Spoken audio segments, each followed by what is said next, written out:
أعوذ بالله من الشيطان الرجيم.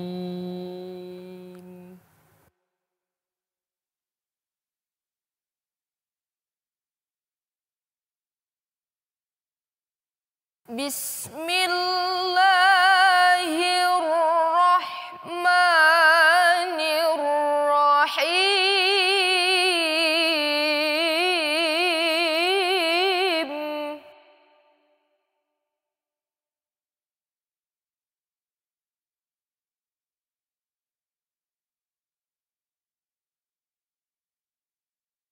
الذين آمنوا وتطمئن قلوبهم بذكر الله.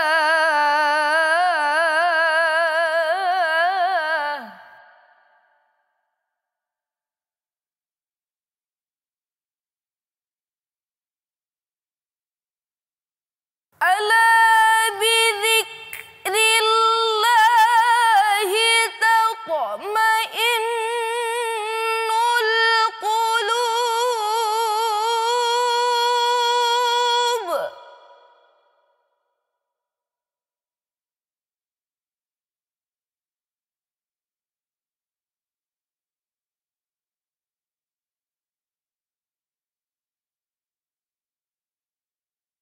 الذين آمنوا وعملوا الصالحات طوبى لهم وحسن مآب.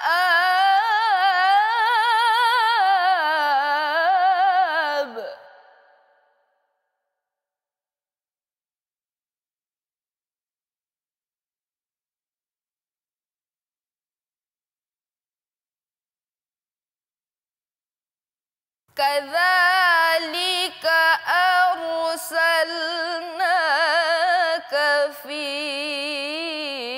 أمة قد خلت من قبلها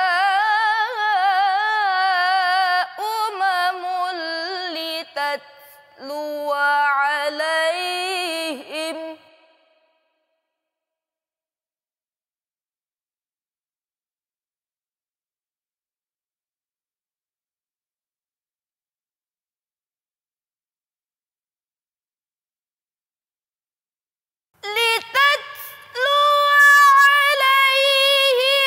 الذي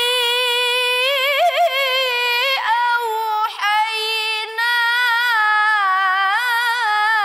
إليك وهم يكفرون بالرحمن.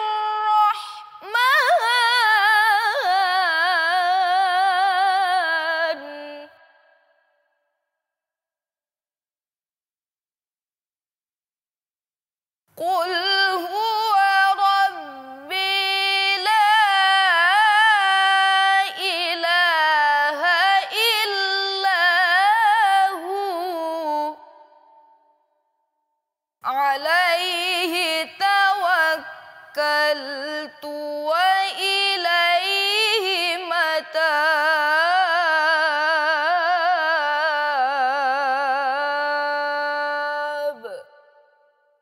صدق الله العظيم.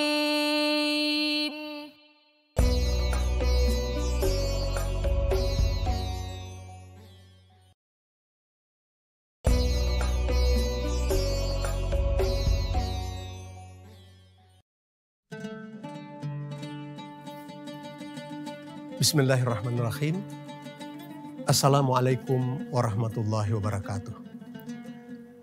Alhamdulillahirabbil alamin wa bihi nasta'in ala umuri dunya waddin. Wassalatu wassalamu ala asyrafil anbiya'i wal mursalin wa ala alihi wa sahbihi ajmain. Saudara-saudaraku pemirsa Dai TV dalam harmoni Ramadan yang dirahmati Allah. Berjumpa lagi kita pada acara yang sangat menarik ini. dalam pembicaraan khusus tentang dahsyatnya istighfar. Istighfar itu adalah satu klausul kata di dalam Islam, kalimat memohon keampunan.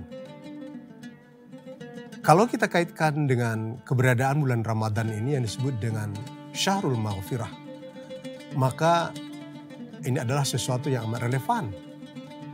Ketika bulan ini diharapkan orang banyak mengucapkan istighfar dan melakukan upaya-upaya agar mereka mendapatkan maghfirah, keampunan dari Allah.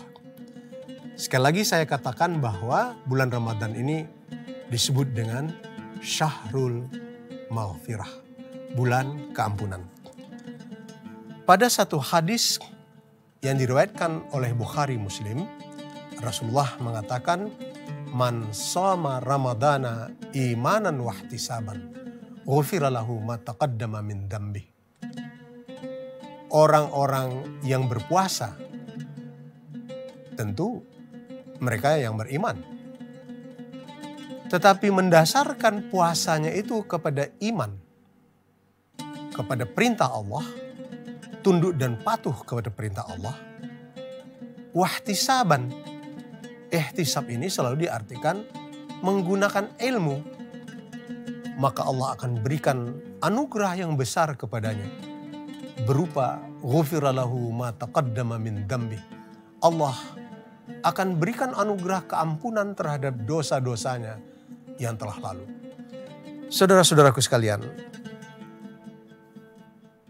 pintu rahmat keampunan dari Allah itu terbuka lebar, terutama di bulan Ramadan ini.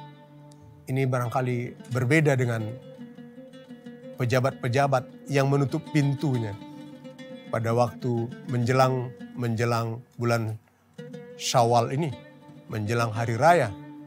Ditutup pintu ketika orang banyak mau meminta. Tetapi Allah yang Maha Kaya, Maha Rahman, Maha Kasih, membuka pintu rahmat berupa keampunan terhadap hamba-hambanya yang datang dengan iman dan ihtisab di bulan Ramadan ini. Dengan keampunan yang luas. Saudara-saudaraku sekalian, dasar daripada permohonan keampunan ini adalah memang ketika Allah menyebutkan di dalam surah An-Nisa ayat 110. Allah mengatakan sebuah pernyataan daripada Tuhan yang telah menciptakan kita. Wa may ya'mal su'an aw yazlim nafsahu summa yastaghfirillah yajidillahu ghafurur rahim. Inilah yang mendorong kita semua, terutama pada bulan Ramadan ini, untuk dapat membuka-buka catatan. Catatan kebaikan sudah pasti. Tetapi kadang-kadang juga kita perlu untuk melihat ke belakang. Seberapa banyak tulisan-tulisan yang telah tercontreng oleh malaikat yang ada di sebelah kanan dan sebelah kiri kita ini. Yang mencatat sebahagiannya tentang berbagai kekeliruan. Wa yazlun. Tadi disebutkan, ada boleh jadi yang kita lakukan itu adalah sebuah kesalahan, kejahatan. Atau kita menzolimi, menganiaya. Menzolimi ini nanti akan dalam contoh berikutnya nanti akan saya jelaskan. Bagaimana Allah memberikan keampunan terhadap mereka-mereka yang telah keliru dan kemudian menzolimi, menganiaya dirinya sendiri ini. Saudara-saudaraku sekalian, lebih hebat lagi.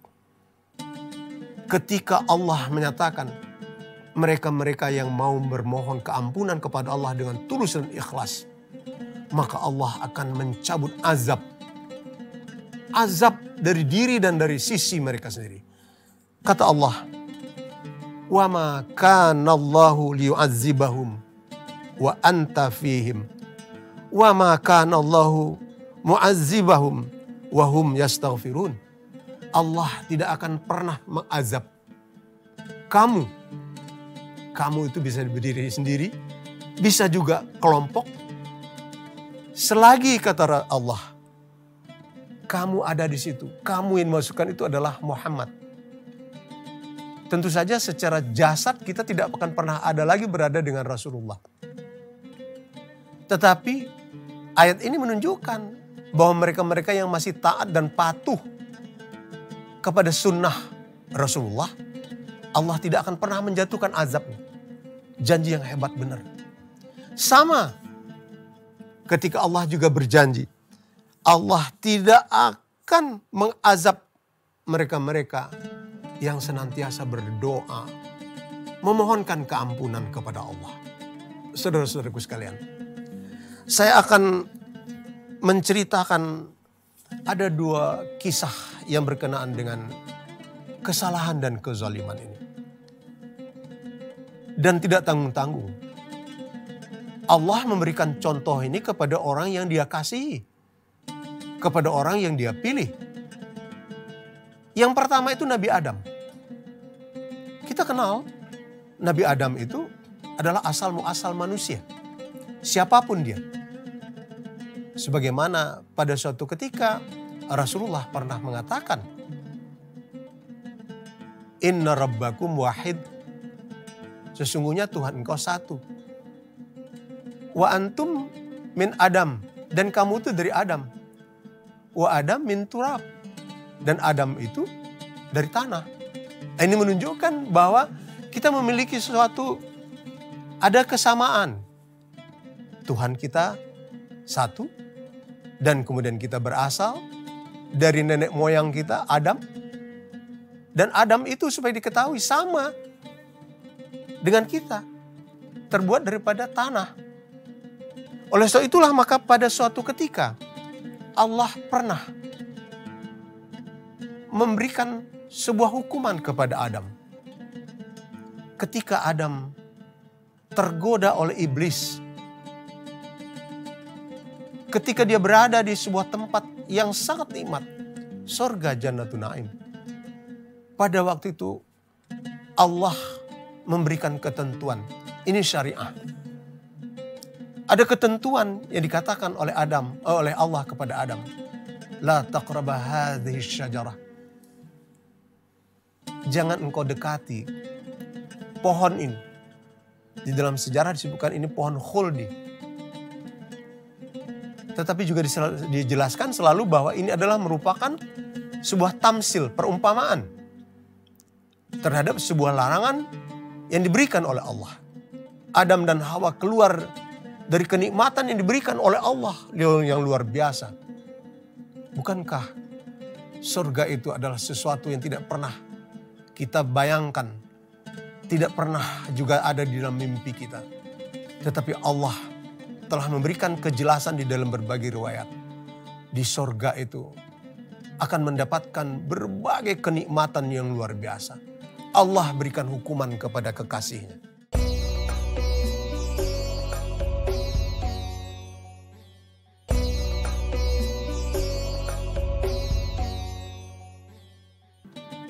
Adam yang dijatuhkan di bumi ini berbeda dengan tempat di mana dijatuhkannya Hawa, istrinya. 40 tahun mereka saling mencari. 40 tahun lamanya mereka ingin untuk kembali bersatu bersama, menikmati kenikmatan di dunia ini, di sebuah perbukitan yang sekarang banyak diziarahi oleh umat Islam, berjuta-juta umat setiap tahun di dalam ibadah haji dan umrah mengunjungi Jabal Rahmah ini. Sekedar untuk melihat, menapak tilas sejarah mereka yang pernah dihukum oleh Allah. Pada waktu itulah Allah memberikan keampunan kepada orang yang bersalah ini tadi. Adam kekasihnya tadi dengan Hawa diberikan Allah keampunan ketika mereka mengucapkan istighfar kepada Allah. Istighfarnya ini selalu sebetulnya kita ucapkan dalam doa-doa yang kita panjatkan selalu. Wa illam taghfir lana wa tarhamna. Jikalah tidak engkau berikan keampunan kepada kami dan tidak engkau kasihi, sesungguhnya kami akan berada senantiasa di dalam keadaan merugi, kecewa. Inilah doa yang dipanjatkan oleh Adam yang menurut sebagian riwayat ini diajarkan oleh Jibril untuk mengakui kesalahan, minta ampun kepada Allah. Oleh sebab itulah maka Allah menjawab, fatalaqa Adamu min rabbih kalimatin fataba alaih. Kata Allah bahwa sesungguhnya Adam menerima beberapa kalimat. Ini tadi yang disebutkan, yang diajarkan oleh Jibril. Fataba alaih innahu huwat tawwabur rahim. Maka Allah memberikan keampunan kepadanya. Sesungguhnya Allah adalah penerima taubat yang maha pengasih. Saudara-saudaraku sekalian, barangkali pastilah kita akan dapat merasakan betapa kecewanya Allah ketika hambanya melakukan sebuah kesalahan. Betapa kecewanya Allah ketika makhluk yang diharapkan dapat dekat senantiasa kepadanya. Sebagai seorang kekasihnya, sebagai seorang hamba pilihannya. Tetapi hamba yang terkasih itu bisa juga melakukan sebuah kekeliruan. Sama halnya dengan kisah yang kedua yang ingin saya sampaikan pada kesempatan ini juga. Yaitu tentang Nabi Yunus alaihissalam. Ketika itu Nabi Yunus ini diutus Allah untuk mendakwahi orang-orang kaum Assyria namanya. Ini tempat ini di Irak. Ada satu kelompok besar namanya Ninawa. Jadi suku bangsa Ninawa ini, sekali lagi saya katakan dia ada di Irak. Kaum Ninawa ini terkenal dalam sejarah keras kepala, bandel, penyembah berhala, dan suka sekali berbuat kejahatan. Semua ada pada mereka. Makanya diutus seorang rasul untuk menyadarkan mereka ini. Kalau mereka jahat kadang-kadang ini lebih mudah untuk ditundukkan. Tetapi ini keras kepala. Suka membandel dan kemudian suka menantang. Dan ini yang dilakukan kepada Nabi Yunus. Nabi Yunus ditentang mereka kenapa? Karena dianggap mereka itu tidak dari kelompok mereka. Tidak ada satu kalimat pun yang didengarkannya dari Nabi Yunus ini. Kalau menurut sejarah itu hanya ada 2 orang yang dari kelompok Ninawa ini yang mau ikut kepada Nabi Yunus. Kecewa Nabi Yunus. Kecewa sekali dia. Lebih kecewa karena di sini mereka menggunakan kalimat dia bukan dari kelompok kami. Nabi Yunus menurut kisah pergi ke tepi laut. Di sana dia melihat ada kapal yang akan berlayar. Dia ikut dengan kapal itu untuk meninggalkan kaum Ninawa ini. Tapi apa daya? Di tengah lautan datanglah badai yang kuat yang mengharuskan kapal itu bisa berlayar dengan muatan yang harus dikurangi. Oleh sebab itu pada waktu itu diadakanlah undian. Diadakan undian terhadap penumpang-penumpang kapal itu. Siapa yang di dalam undian itu dinyatakan kalah, maka dia harus menceburkan dirinya ke laut. Demi mengurangi beban daripada kapal itu. Ternyata 3 kali diundi. Nama Nabi Yunus yang keluar. Kalau sekali tadi barangkali dia masih apel kepada orang-orang itu. 3 kali Masih Nabi Yunus yang keluar. Dan dia harus keluar dari kapal itu. Apa daya? Dia disambut oleh seekor ikan paus yang disebut dalam Al-Quran dengan istilah nun. Ikan nun ini menelan Nabi Yunus selama 40 hari pula di dalam perut ikan paus ini. Apa yang disampaikan oleh Nabi Yunus? Apa yang dikatakan oleh Nabi Yunus? Dia beristighfar kepada Allah. Dia mohon ampunan kepada Allah. Dan kemudian juga doa daripada Nabi Yunus ini. Seperti juga yang selalu kita hafal. La ilaha illa anta subhanaka inni kuntu minaz zalimin. La ilaha illa anta. Tuhan, di dalam kegelapan perut, di dalam perut ikan paus itu, Nabi Yunus menyapa Allah. Tuhan, tidak ada Tuhan selain Engkau. Subhanaka, Maha suci Engkau ya Allah. Dan dia kemudian menyadari, inni kuntu minaz zalimin. Sungguh saya telah menzolimi, telah berbuat salah kepadamu dengan meninggalkan perintahmu untuk mengajak kaum Ninawa di dalam jalanmu. Saudara-saudaraku sekalian, ternyata Allah fastajabna lahu wa najjaynahu minal ghammi. Kata Al-Quran di surah Al-Anbiya ayat 88. Allah mengatakan fastajabna lahu, maka Allah menerima permohonan taubat daripada Nabi Yunus dan dia menyelamatkannya dari kedukaan. Saudara-saudaraku sekalian, ternyata istighfar ini adalah sebuah senjata ampuh bagi seorang mukmin, seorang muslim, terutama di bulan Ramadan ini, untuk terhindar dari berbagai azab dan dari berbagai cobaan, termasuk azab yang diberikan Allah COVID-19 ini. Mudah-mudahan dengan keberadaan kita, ketaatan kita kepada Allah dan Rasul-Nya akan menghilangkan azab itu dari dunia kita. Mudah-mudahan ada manfaatnya. Wabillahi taufiq wal hidayah. Wassalamualaikum warahmatullahi wabarakatuh.